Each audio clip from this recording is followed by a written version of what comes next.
Une reprise de Michael Jackson que vous avez sans nul doute retenue et interprétée par Luciano. Alors interprétée, on va pas vraiment dire réarrangée, en tout cas mise au goût du reggae. Déjà, c'est une performance qu'il fallait quand même lui trouver une syncope. Finalement, ça s'est pas trop mal passé, d'après ce qu'on entend.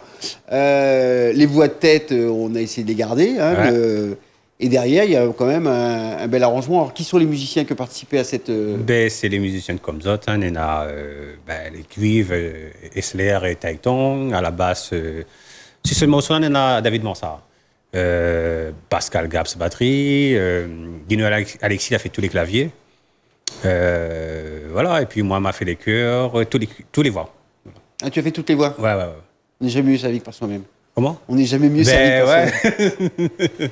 Non, mais parfois, il y a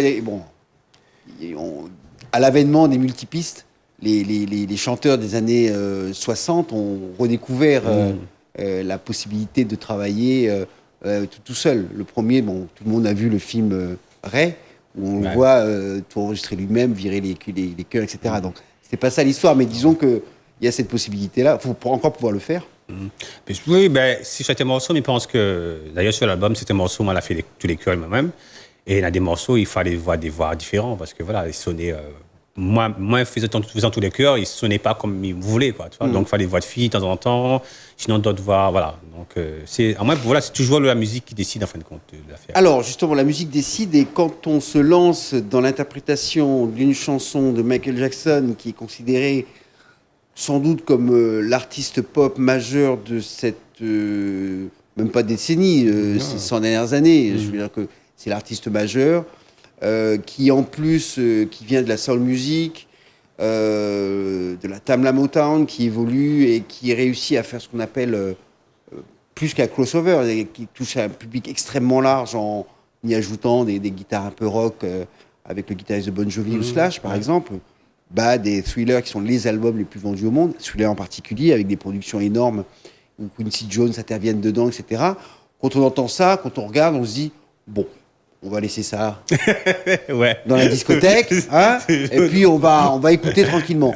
Et là, quand on ouvre la discothèque, qu'on dit, je vais reprendre, il y a quand même une démarche. Hein. C'est comme si je me levais demain matin et je dis, je vais être président de la région.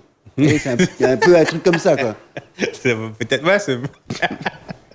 Non, il faut se lever un matin en se disant je vais reprendre une chanson de Michael Jackson. Non, en fait, compte, c'est bon. Michael m'a écouté ça toute ma jeunesse. Et puis, il est vrai que c'est à un moment donné, le morceau, il passe, m'écoute.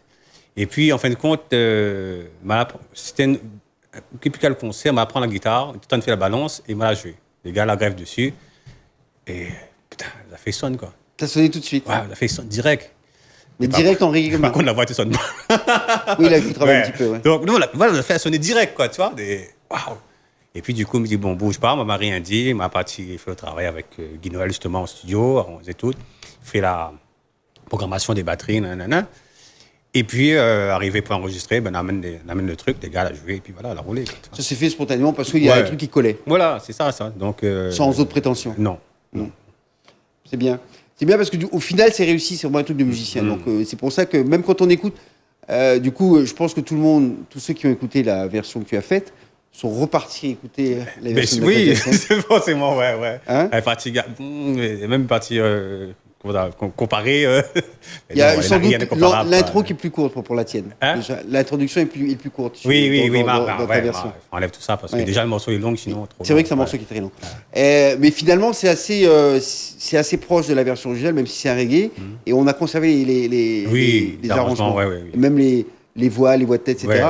Parce qu'en fait, tu m'arrêtes si je dis une bêtise, une fois que les mises en place sont faites, c'est difficile de trouver autre chose parce qu'en fait, je crois qu'il n'y a rien d'autre à mettre.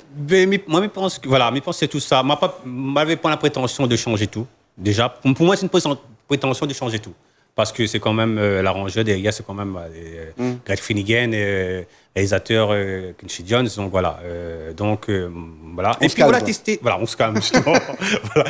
Et puis moi, il sonnait, quoi. Donc, moi, c'est pas faire autre chose, quoi. Ça sonne comme ça ou ça, pas dire, me fais pas ça, me fait. Voilà. C'est tout simplement ça aussi, quoi. Tu vois, donc.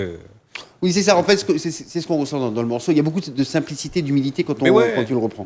Et donc, c'est vraiment un boulot de musicien. Et au final, c'est plutôt bien fait. Voilà. Ouais, moi, et puis, le gars, la fait swing nous a fait, il balance très bien. Donc, tout ce que vous voulez. Quoi. C'est juste un petit peu au ralenti, comme le reggae, tout est au ralenti. Voilà. Au lieu de bouger très vite, on bouge tout doucement. Voilà, et ça fonctionne plutôt bien. Alors, cette chanson, donc, j'utilise les méthodes modernes, c'est un peu sur Facebook, ça a été diffusé. Et c'est la chanson qui va annoncer l'album. Ouais. Un album qui va s'appeler Livication. Livication. Voilà. Alors, vous n'allez pas tomber en liquéfaction non plus, hein, c'est pas ça. Livication qui veut dire Qui veut dire, en fin de compte, c'est un mot déjà rasta, c'est un mot jamaïcain. Au lieu de dire dédicace, dedication, il dit livication par rapport à dead, la consonance de mort. Donc, il préfère dire live pour la vie. Donc voilà. D'accord, ça a trait à tout ce qui touche à la mémoire. Voilà, la mémoire. Et l'hommage, et le. Voilà. C'est ça. Référence à tout. Voilà. Pour moi, même livication, il veut dire même si quelqu'un est décédé. Quand on dit livication, c'est qu'on considère la personne toujours vivante. L'esprit est toujours là. Donc voilà. Et ce qu'il a fait reste, et ce qu'il a fait surtout est important et fait qu'on pense toujours à lui parce qu'il a laissé des traces. Tout à fait. C'est une pensée philosophique importante sur votre passage sur la Terre. Faites quelque chose de bien de votre vie, on écoute de la musique. On se retrouve juste après dans votre émission de musique locale, Couleur Pays.